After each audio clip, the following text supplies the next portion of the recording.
Hey there, everybody. This is Grant Tate. I'm the CEO of the Bridge Ltd. in Charlottesville, Virginia.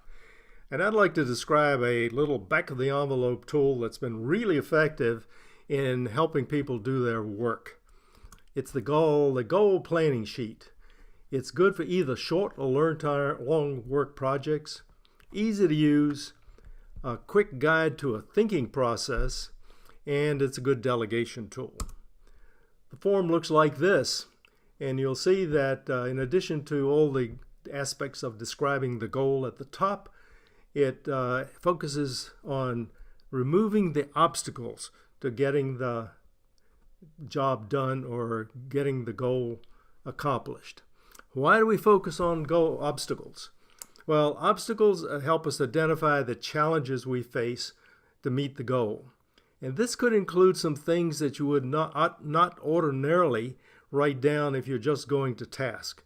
You know, for instance, old Charlie might not agree with this, or we need to get the approval of top management, or we need to convince the team this is the right thing to do.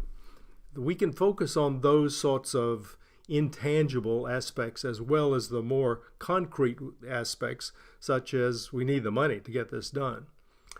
You may ask, as you look at this and start to focus on the different aspects of the form, for instance, writing down the obstacles, does the order count?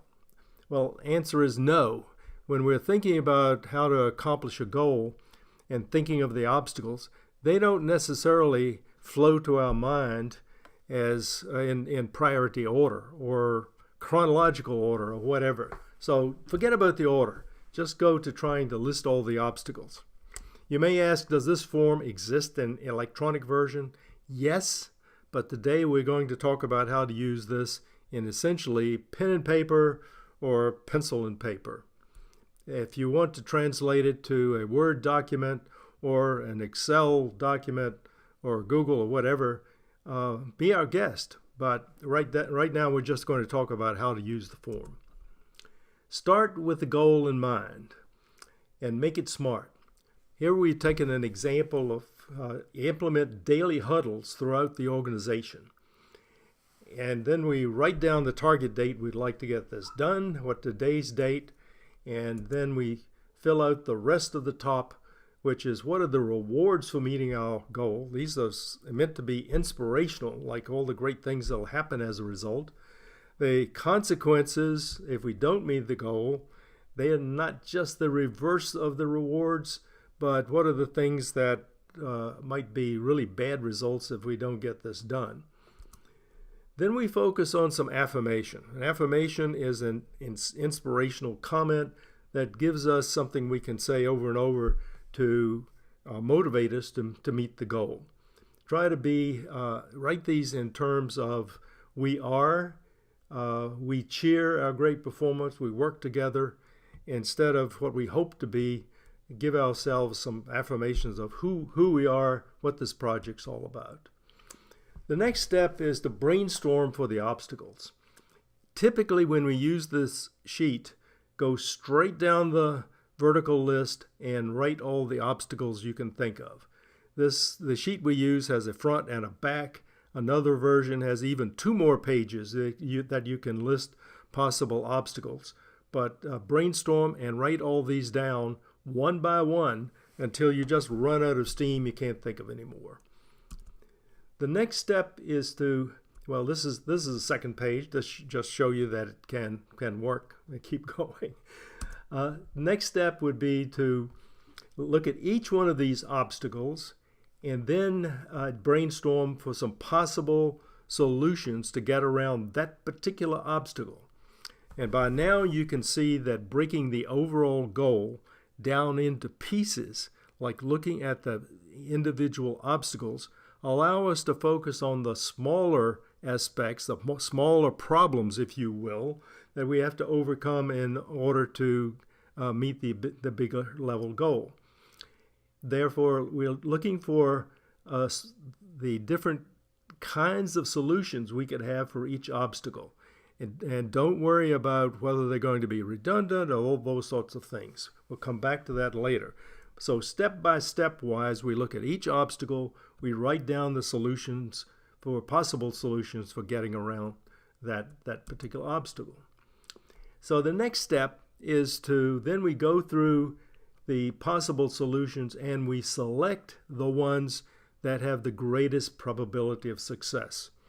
You may need, in fact, to use another goal sheet to help play out the details of a solution, but in this case we're just going to pick one that we think's important. So go down each of the obstacles and solutions and select the solution that you think is going to be the most practical to get done.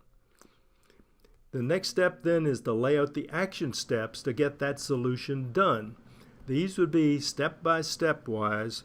How do we implement that particular solution to each obstacle?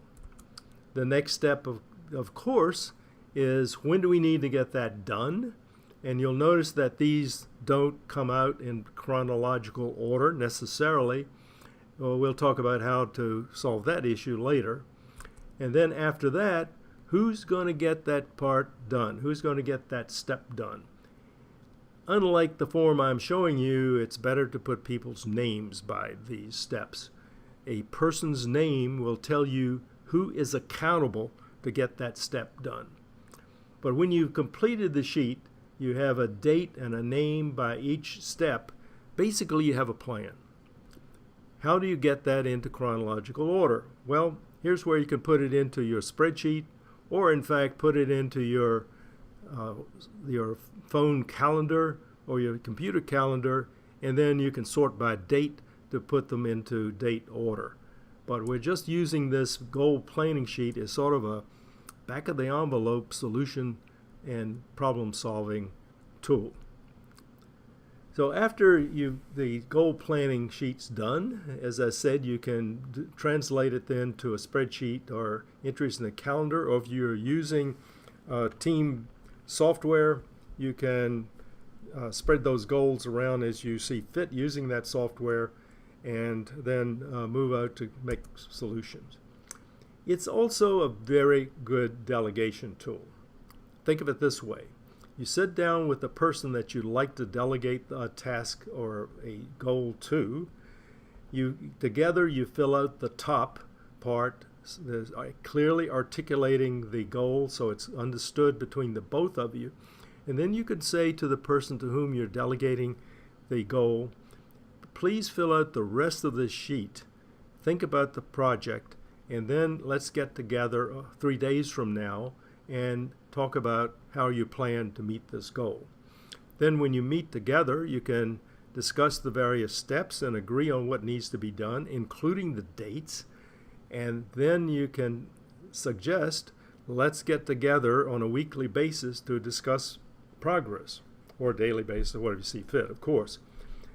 Therefore, it's a really good way for setting goals for the team and for agreeing on how the job will get done.